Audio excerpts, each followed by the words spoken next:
Hey guys, Ryan from Husky Moving here. On my way down to Marshfield, Massachusetts. Had a little bit of time, so I figured I would make a random video. And this one is pretty random for sure.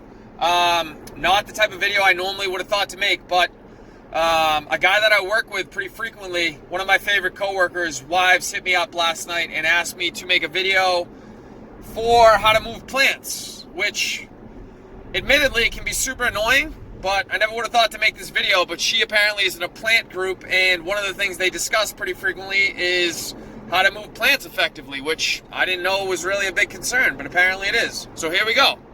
I got nothing else to talk about right now, so let's do it.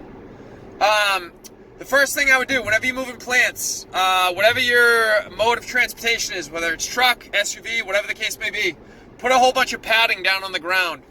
You can't go wrong over protecting stuff. You can go real wrong under protecting stuff. So put a bunch of pads down, whether that means furniture pads, comforters, old t-shirts, it doesn't matter. Anything that's soft and is going to absorb the bumps, put it down and put a bunch of them down. Don't just put one t-shirt down. It's not going to work that way. Oftentimes in the moving business, we come across plant lovers who will have a ton of plants. And I don't mean like 3 plants, I mean like 33 plants, which can be frustrating for sure, but it's like anything else. You got to take your time.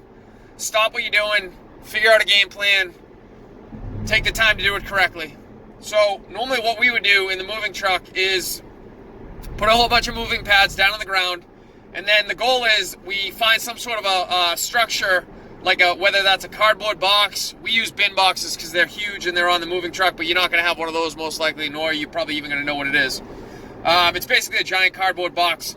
You can just use a box from Amazon or something, cut the sides and the top to fit. And so the goal is you're providing some structure, basically a rectangle, for a number of different pots to sit in. You're going to have padding on the ground to avoid it breaking every time you hit a bump in the car or truck. And then you're going to put padding all around the sides of it so none of the ceramic is knocking into each other. The goal is that the ceramic, which is very fragile and prone to breaking, is never going to touch anything that is solid and prone to break stuff. So you don't want ceramic knocking off of ceramic. You don't want ceramic knocking off of the floor.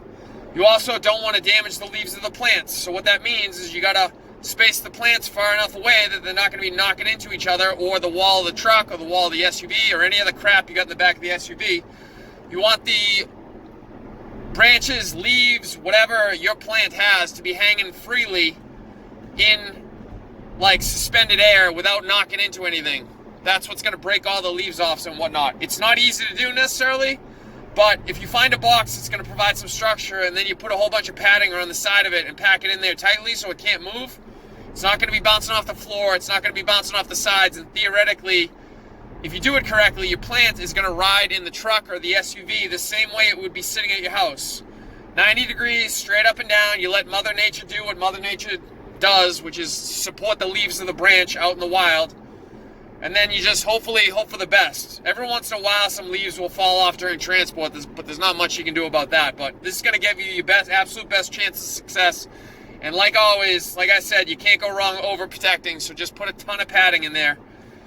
Put more than you think. Hopefully you'll be fine, and then just repeat this process ad nauseum for as many plants as you have, and then obviously keep everything away from them. All right, guys, thanks for listening. This is Ryan from Husky Moving signing out.